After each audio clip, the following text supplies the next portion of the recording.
Chapter 28. In the early morning, just moments after dawn, a flock of Pegasi and one alicorn gathered, settling into a fluffy cloud bank that glowed pink and purple from the dawn. Twilight Sparkle looked at the gathered Pegasi and studied each one in turn. Rainbow Dash, her trusted and loyal friend, Thunderlane, now paying off his penance, and then Flitter and Cloud Chaser, who were oddly eager to help out, and who stood, even now, anxious to give a report. "It is my belief that yesterday an act of kindness was witnessed," Thunderlane said, his head bowed. "It was a humbling experience for me," he finished, Flitter touching him briefly as he did so, gently pressing her muslin to Thunderlane's shoulder.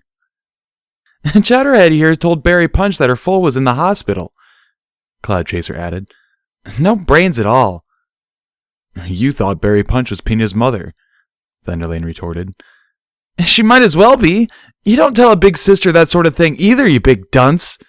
Flitter exclaimed, glancing at Cloud Chaser, who gave Thunderlane a swift kick in the fetlock. "Dinky Doo Hose and Pina Colada went to the hospital and visited Diamond Tiara. There was a mutual exchange of forgiveness between all parties. It was an act of kindness that brought all parties involved together, and I do believe that it created a new friendship," Cloud Chaser reported, retracting her hoof. Twilight Sparkle nodded. "Good work, you three," Rainbow Dash complimented. "Continue to keep Chowderhead here in line, you two. I'm surprised that both of you fell into this task so easily." "We want our marriage recognized and out in the open. We will do anything to that end," Flitter answered, her ears perking forward. She reached out a wing, touching her sister briefly, and then rubbed a foreleg against Thunderlane. "We just want what every pony else wants," Cloud Chaser said, rubbing her side against Thunderlane's and rubbing an ear along his neck. "Well, I think you should have it," Twilight Sparkle announced.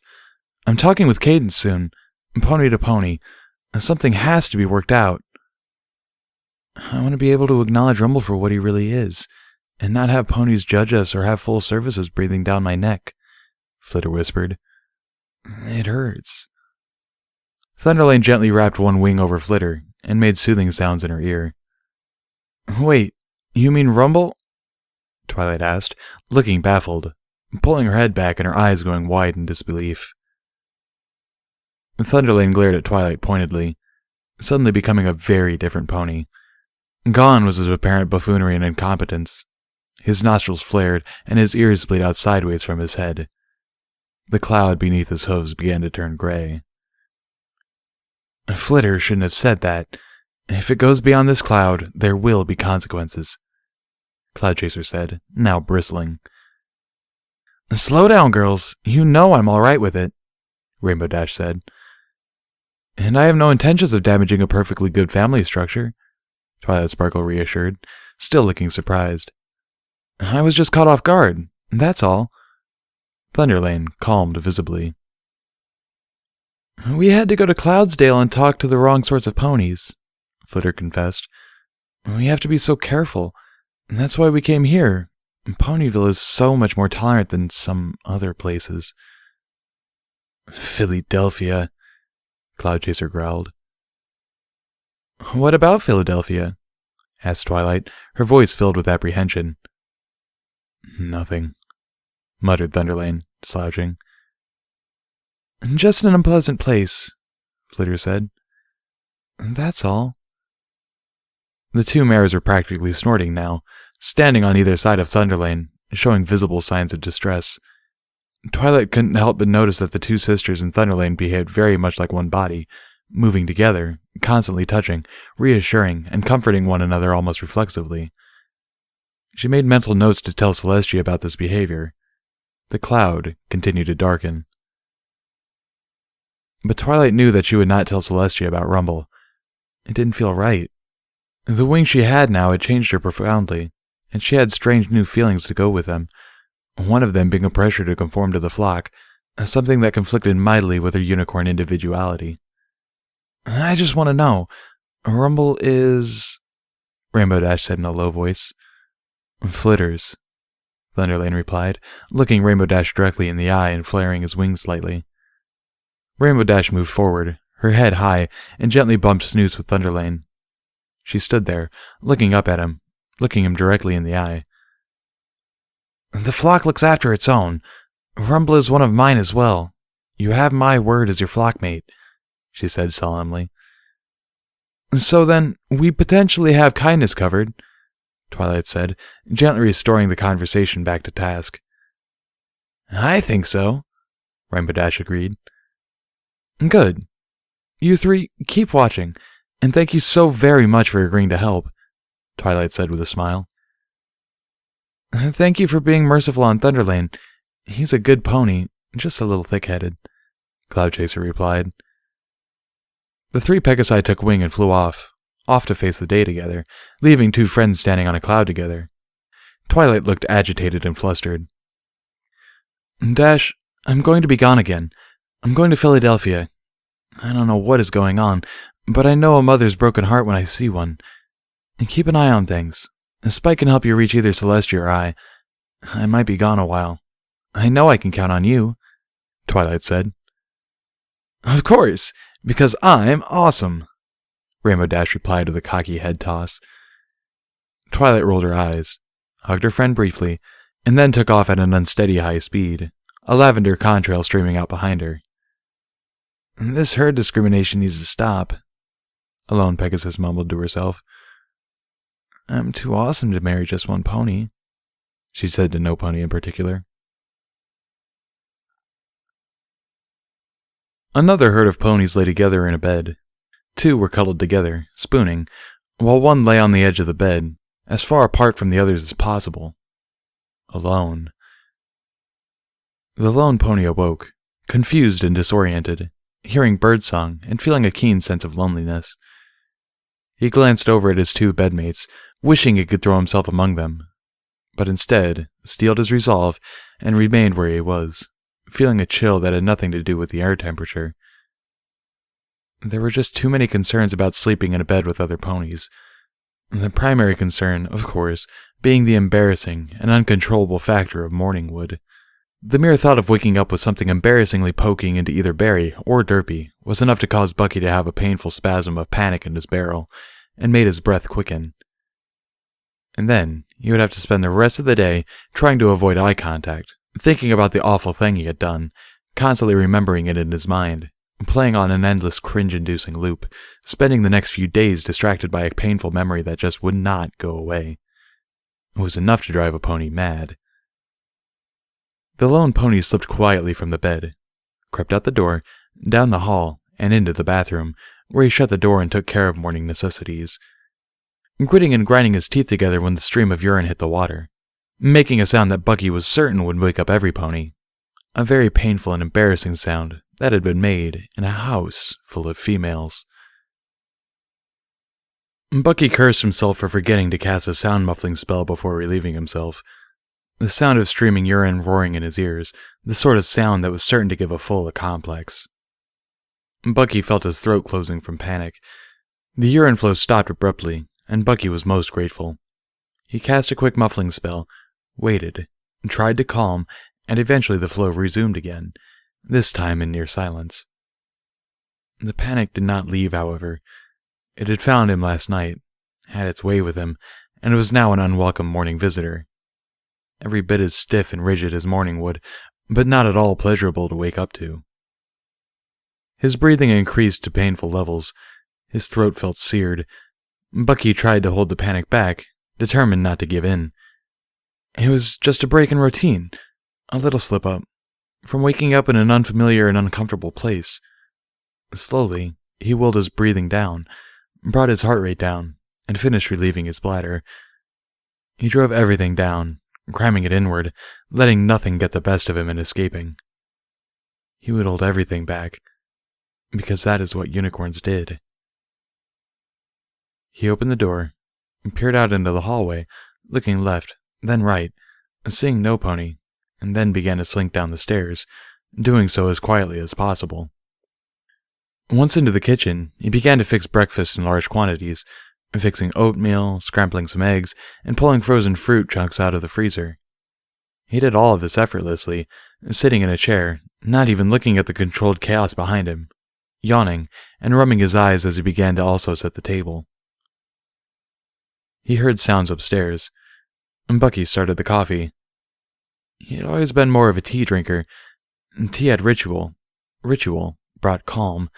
Calm quieted the inner turmoil. A careful chain of events that allowed Bucky some small peace in his life. But he was trying new things, and so coffee it was. He took the eggs off of the burner before they were done cooking, knowing that they would finish cooking and be perfect from the residual heat of the cast iron skillet. Butter was pulled from the fridge. Brown sugar came out from the pantry, hot sauce for the eggs, knowing that Barry was sure to appreciate it. Everything coming into place. Bucky never leaving his chair. Derpy poked her head into the kitchen, one eye closed, peering around just as the cast iron skillet was being set on top of a pad and placed on the kitchen table. "Usually we have granola and milk," the gray mare murmured. "All of this takes time and work." She licked her lips hungrily. "I wasn't in the mood for granola this morning," Bucky muttered, craning his head from one side to the other, causing his neck to crackle. "I think I'm in the mood for you this morning," Derpy confessed, causing Bucky's eyes to open wide. "You just keep looking after my foals." Bucky said nothing, but waited for the coffee to finish. Derpy took a seat at the table, watching everything flying around her. Sparkler came into the kitchen next, leading two foals who watched with wide eyes. Barry stumbled in last, not batting an eye at the impressive magical display. "I need to go check on the fuel supply," Barry mumbled as she filled her bowl with oatmeal and scooped out some scrambled eggs. She saw the hot sauce, smiled, and then proceeded to pour an obscene amount of the liquid fire on her eggs. The foals began to devour the frozen fruit chunks, ignoring everything else. Coffee was floated to the table, and Sparkler was the first to pour a cup, adding milk and sugar in vast quantities. Barry, stuffing food into her mouth with a spoon in one hoof, poured herself some coffee with the other, making pleased-sounding om-nom-nom noises as she gobbled. Derpy was fixing her oatmeal, piling on cubes of butter and clumps of hardened brown sugar, freshly broken from the densely packed package. When the opportunity presented itself, she poured herself a cup of coffee, and Bucky one as well. "All this breakfast needs to be perfect as a tin of beans, straight from the icebox, spread over toast," Barry said groggily. "Noted," Bucky said. "Beans on toast." "You feeling all right from last night?" Sparkler asked, looking worried. "I'm fine," Bucky replied. Pineapple!" Pina Colada said with a mouthful of pineapple, juice running down her chin. "My favorite food, I think." "It is almost the only thing Mom could eat when she was carrying you, Pina. You're a bratty little fool. If she ate anything but pineapple and coconut, you'd make her sick," Barry said teasingly to her sister. Pina stuck out her tongue in reply, but said nothing. "I had a thing for waffles when I was carrying Dinky," Derpy said, shoveling in oatmeal with a spoon, eating in a hurry. "No syrup, though. It had to be jam of some kind." Jam. "Funny. I love waffles," Dinky replied. "And I had a bit of a muffin cake while pregnant, too. Ponies tease me all the time for eating them by the dozen," Derpy confessed, looking a little sheepish as she shoveled in some scrambled eggs. "And now, when I see muffins, I think of Dinky. Waffles too, I guess. Somehow, I've never been pregnant. Not sure how that's happened. By all rights, I should have been a few times now," Barry said, guzzling down hot coffee when she was done speaking. "But I look forward to it," she added, pointing a lewd stare at Bucky. Bucky froze mid-gulp, his brain shutting down all unnecessary functions as panic settled in. Not his usual panic, but a special guest panic that he was utterly unfamiliar with. He set down his coffee cup before his magic fizzled. One eye twitched alarmingly. "Oh, come on, Bucky. She's an earth pony, and I bet her biological clock is raging at her age," Sparkler said, giggling as she did so. "My age?" Barry asked. "Well, you are a little older than Mom," Sparkler retorted. "Your mother," Barry replied, looking first at Sparkler and then at Derpy, and then taking a deep breath. only just reached the legal drinking age imposed by the out-of-touch-with-reality monarchy just this year. I am not that old. Relax, Barry. You're still young enough to be cool, Sparkler said. Barry Punch exploded with laughter, throwing her head back and guffawing, nearly falling from her chair. She banged on the table, making things clatter, causing Bucky to start several times. She chortled and snorted until tears came from her eyes, sucking in great gasps of air, only to let them back out again as she bellowed with laughter. Is she always like this? Bucky asked. Pretty much, Sparkler said, shrugging. Morning ponies, Bucky muttered.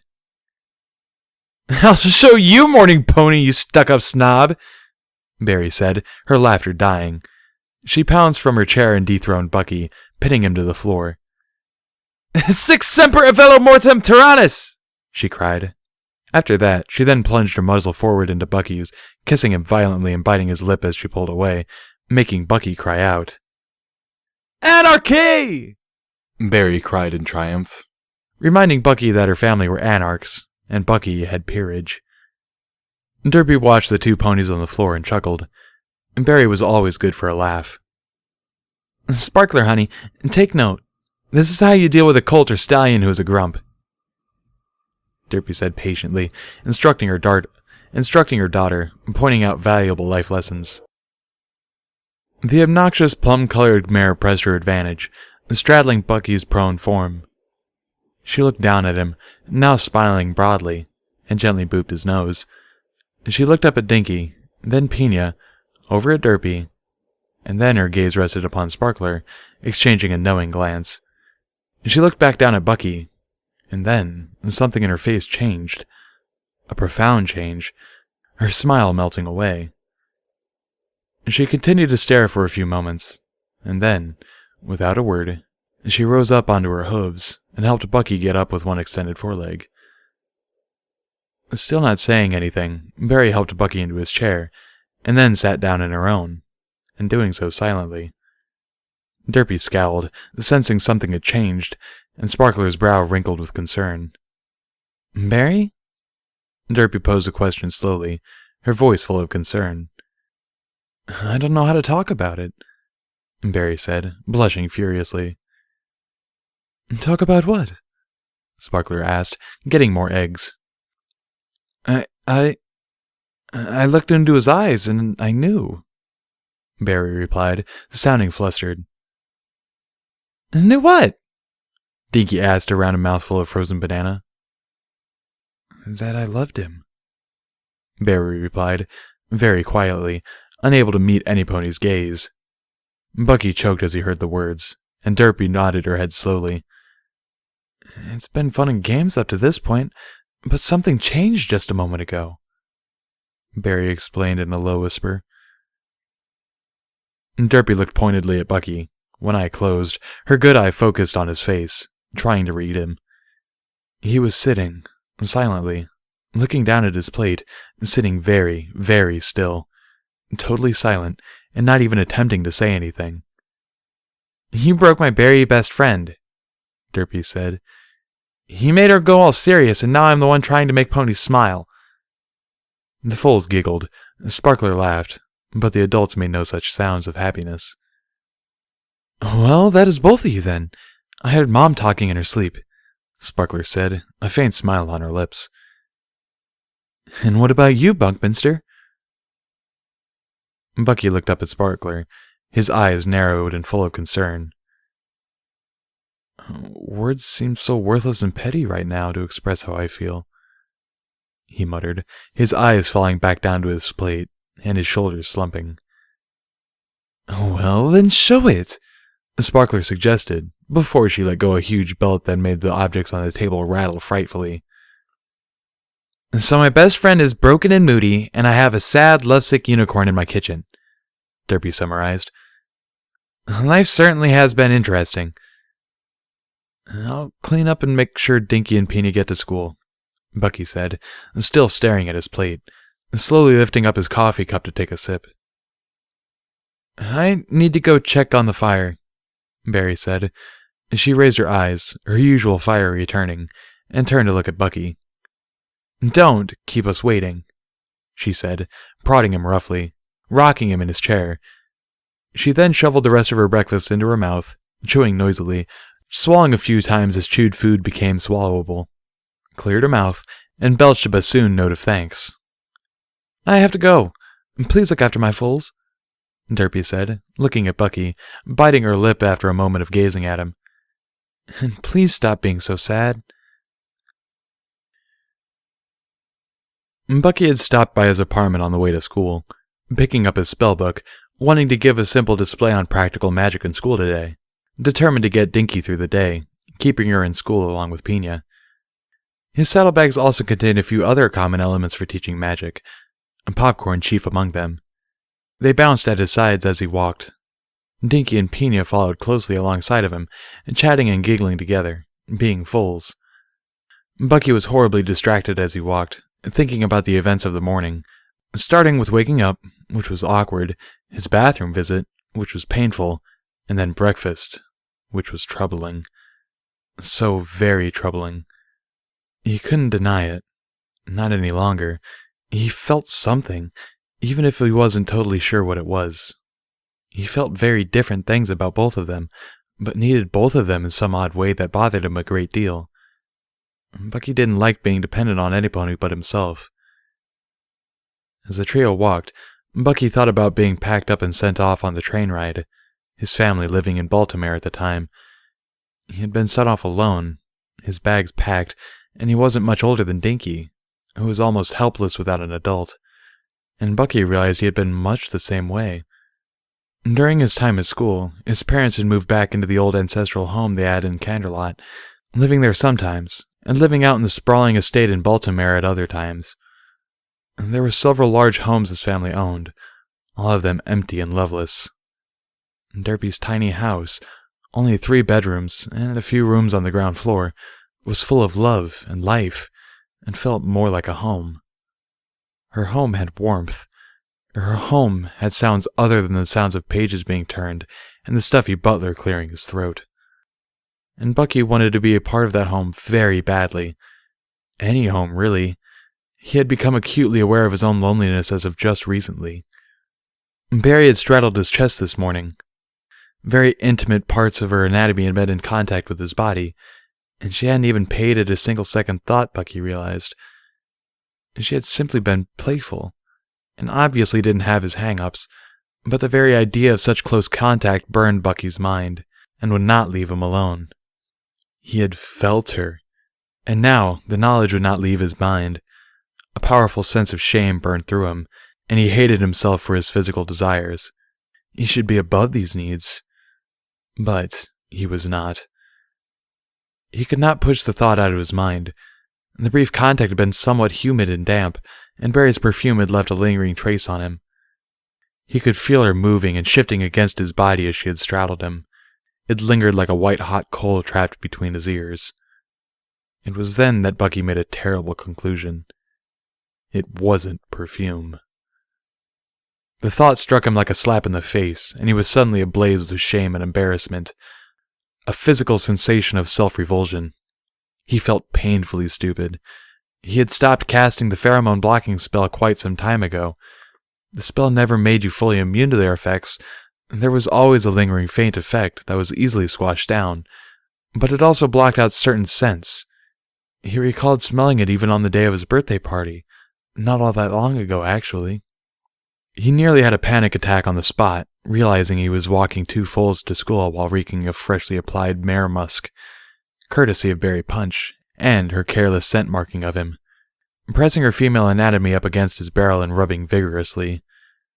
The flustered unicorn tossed his head around crazily and gritted his teeth, holding back the panic, holding back everything. He exerted an enormous amount of force of will and crushed it all down, compressing it into his psyche. And this was why unicorns repressed everything, so you didn't carelessly scent mark some poor pony and cause them to have a nervous breakdown walking some foals to school.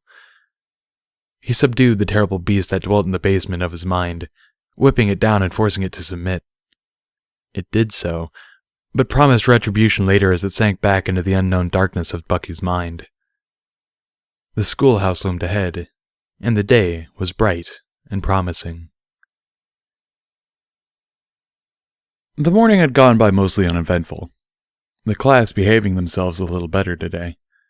Not one fool wanted to meet Bucky's gaze, and he had sat in his chair in the corner, reading a book and looking up occasionally. He had helped cheerily with a practical demonstration how an eclipse worked, levitating a tiny sun, a moon, and a planet. And now, Bucky sat outside with a few unicorn foals, popping popcorn, having fun, and explaining simple magical principles. The gathered foals oohed and awed when he pulled out his spell book and opened it, opening to a page in the beginning. Okay, I'm going to teach you the blink spell. Any unicorn can cast this spell, and it is a spell every unicorn foal should know. Blink will allow you to call for help. Any Pegasus that has been to flight camp will immediately move to investigate a blink spell if they see one. Bucky patiently explained as many foals munched on popcorn. Setting down his book on the blanket he was sitting on, he lifted up his head, cleared his throat, and smiled, trying to show the foals that magic was not scary, or dark, or spooky. At least, not this spell. Whenever I am all alone, and I'm too scared to think, whenever I need some help, I flash my light and blink.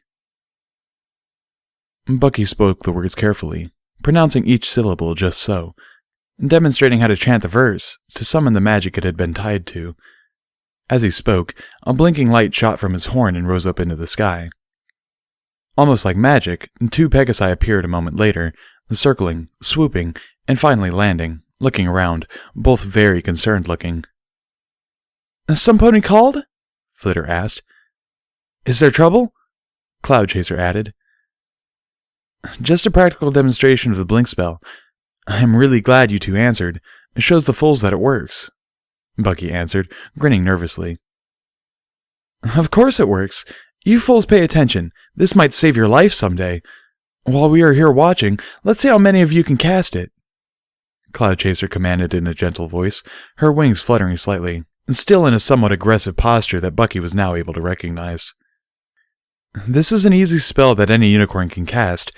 Just light your horn and say the magic words. That's it.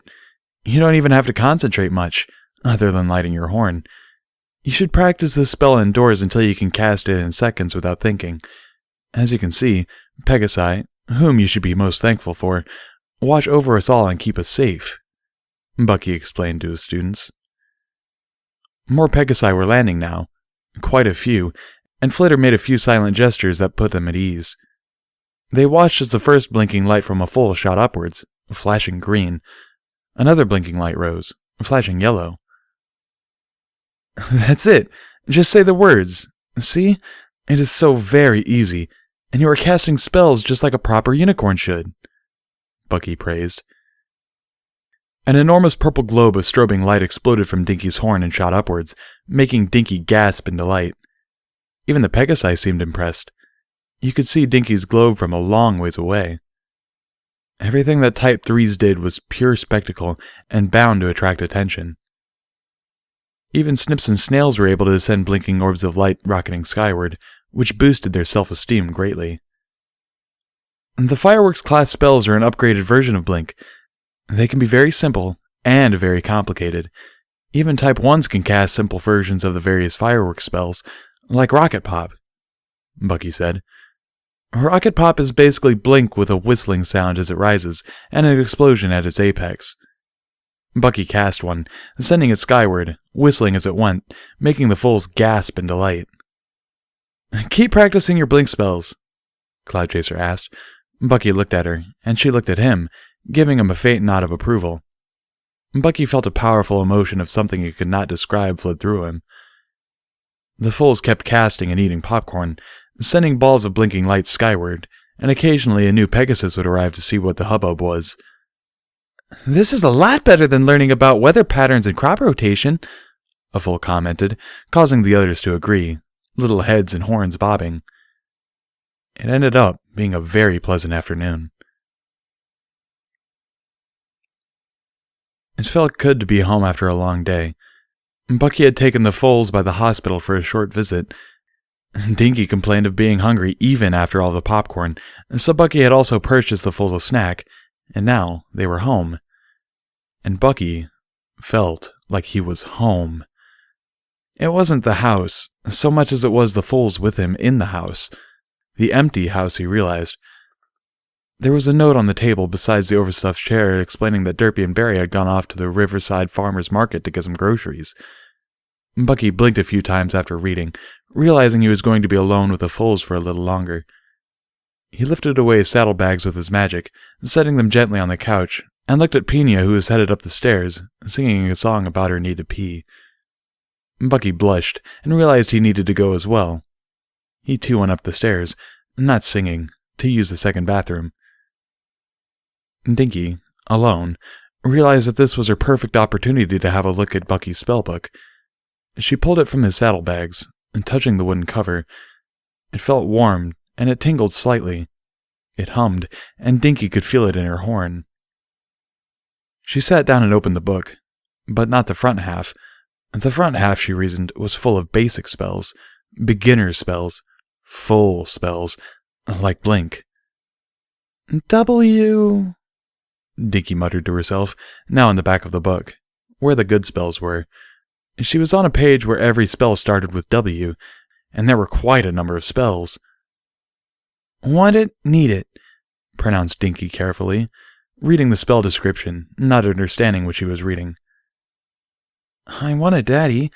I need a daddy, Dinky murmured to herself. Mommy needs Bucky, Dinky reasoned. If Bucky wanted me, he could be my daddy, and Mommy could be happy, the fool said in perfect fool logic. She read through the tricky words several times, carefully pronouncing each word, feeling an odd tingle in her horn as she did so.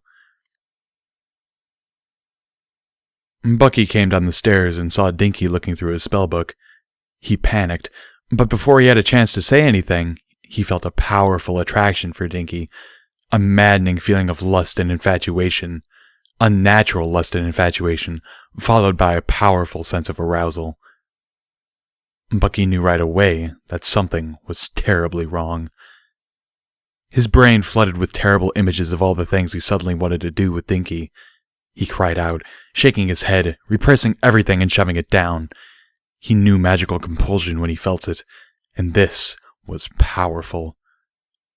A tiny, fragile part of his mind cried that he really didn't want to engage in unnatural acts of love with a fool, pleading for him to hold on. And Bucky dug in and got his grip. Repression was finally tuned in his mind, and he summoned up every ounce of will he had. He struggled, his brain flashing with terrible images that fanned his lust. He shoved them back. He loved Dinky, real love that existed outside of magical compulsion, and he would never allow himself to bring harm. It was a powerful revelation that rooted his sanity and gave him strength to fight. But the compulsion was overwhelming. Dinky was the most desirable female he'd ever seen. She was beautiful. Perfect. Bucky slammed his head into the wall, dazing himself, and leaving behind a bright smear of blood that trickled down the wall. He did it again, making his ears ring painfully, shoving down every unwanted emotion he was feeling. He heard hoofsteps on the stairs behind him, and then Pina was running for Dinky, saying things Pina should never be saying. Bucky bit down on his own tongue, nearly splitting off the tip, holding back a scream, and then hoisted Pina and Dinky up in his magic, keeping them apart. Touching Dinky with his magic was a bad idea. It filled him with burning desire for the fool, flooding his body with unnatural lust, fueling his arousal. Bucky slammed his head once more into the wall for good measure. One ear was already beginning to swell alarmingly. Twilight can fix this, he thought to himself and willed himself towards the door. Crushing everything down, he pushed the door open, and realized he had made a terrible mistake. The moment he was outside, ponies turned towards Dinky, held aloft in his magic, and were immediately overtaken by unnatural arousal. The same arousal that had nearly overtaken Bucky. Profanity spewed from Bucky's mouth, a steady torrent that would make Barry punch faint if she heard it. Ponies began to bolt towards him. Bucky lashed out with his magic, not wanting to do any harm, but not wanting Dinky to get hurt. He slammed the incoming crowd with a wave of telekinetic force, bullying them backwards. Bucky ran, and most of Ponyville began to give chase. Holding Dinky and Pina aloft, he ran as fast as he could, trying to slam ponies that drew too close away with magical slaps, hoping that he wasn't hurting them. And he wanted to hurt them. They wanted Dinky. His Dinky. Dinky who he wanted all for himself, to satisfy his aching needs. He hated them all, and dark thoughts of killing the interlopers invaded his mind unwillingly. He crammed those thoughts down deep inside as well. "Repress everything!" he screamed inside of his own head. Neurosis became a powerful ally, and Bucky's neurosis was a multi-generational gift that was rapidly becoming an evolutionary advantage among his kind. Pegasi were swooping down now. Bucky cast a cloud of cold, freezing their wings with thick crusts of solid ice that made them crash into the ground. He had to fend off several waves of incoming Pegasi, while still holding back incoming ponies charging from the ground. He sent out a massive telekinetic ripple that sent hundreds of ponies flying backwards, spilling over one another. This bought Bucky time. Bucky tapped into his own desperation, reaching deep and doing the unthinkable. A roiling black flame rose from his horn. His eyes turned green, and a purple mist drifted from his eyes as well as from the black flames around his horn. Dark magic. Bucky had learned the spell called Horror from a textbook in the forbidden section of the library, and he had used it once, to scare a fellow student on Nightmare Night. No pony ever knew about him popping the lock and sneaking in. And it certainly worked now. About 1/3 of the ponies bearing down upon him suddenly turned tail and ran, screaming in terror. Bucky having become the image of their worst nightmare. The dark magic spell only worked on those of weaker minds. Bucky ran, and kept running, his barrel heaving, real terror welling up in his own mind, knowing that his head was going to roll later for this, and the terrible knowledge of what would be done to Dinky by hundreds, if not thousands, of ponies if he failed. The assault from the mob would be fatal. Dinky would die from such a mob committing sexual assault. His own need for Dinky was growing almost unbearable. It was all he could think about. It was battering down his barriers, eroding his defenses, and wearing down his will. All he could think about was sexual release. "No, no, no, no, no!" he shouted inside of his own head. He sent out another telekinetic ripple, sending the pressing horde of ponies sprawling backwards and away from him.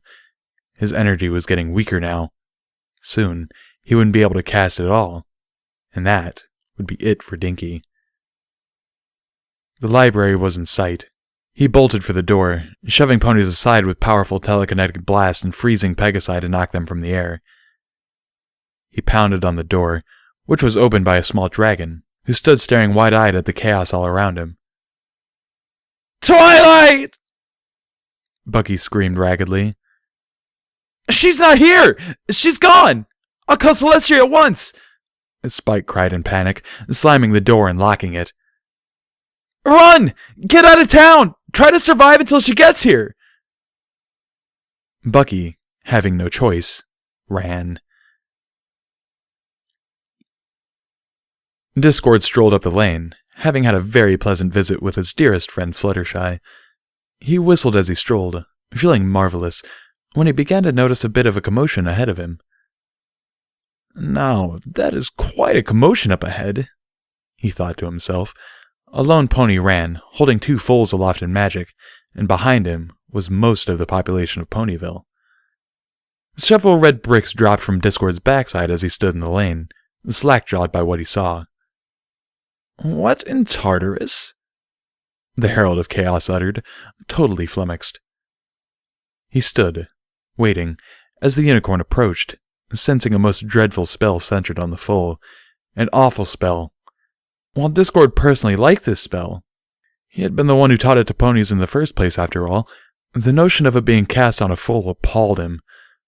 While there were many terrible things Discord would do, this was not one of them. He snapped his fingers, breaking the dreadful spell, and then striding quickly forward, fanning the dark magic away from the unicorn's smoking horn. He patted the unicorn gently on the head for a job well done, looked at the foal, saw it was no worse for wear, and then the world suddenly exploded. Darn Celestia and her dramatic entrances! Bucky lay on the ground heaving, Celestia standing over him. Discord standing nearby, holding 2 foals in his forelegs, looking oddly concerned and talking to them both.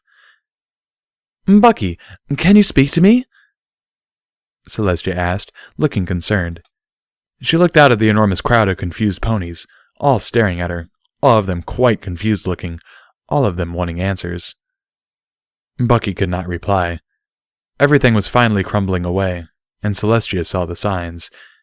She cried out in her own panic as Bucky began to seize, his body going into convulsions as a terrible panic attack finally worked its way free. Spittle and foam flew from his lips as he sank into whatever black realm claimed him. Celestia took him in her magic and tried to keep him safe, holding his body and trying to prevent him from self-harm. Inside of his own head, Bucky sank into the black abyss laughing, knowing that he had not given in. He had proven to be the stronger pony, and took comfort in this as the blackness swallowed him whole.